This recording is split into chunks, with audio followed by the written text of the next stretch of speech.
Ve bugünkü güzel günümüze değerli musikiçi dostlarımız davet alıp geldi. Ay maşallah. Güzel sanatkarlarımız bugün sizler için öz güzel musiki töhfeleriyle buradadırlar. Qarabağımızın sayılıb seçilen sanatkarlarıdır. Allah hakkı hakikaten samimiyetle diyelim.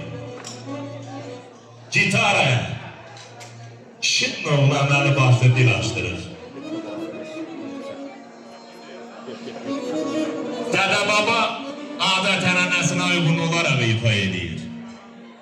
O kadar güzel simlere toxulur ki, her bir simin bir ahengi seni hakikaten de geçmişe götürür.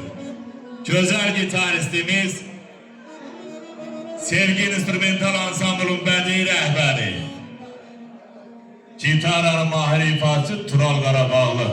Oradan alırım, hoş gelmişsin. Allah seni var eləsin. Ve gittik programımızı alalım sizin.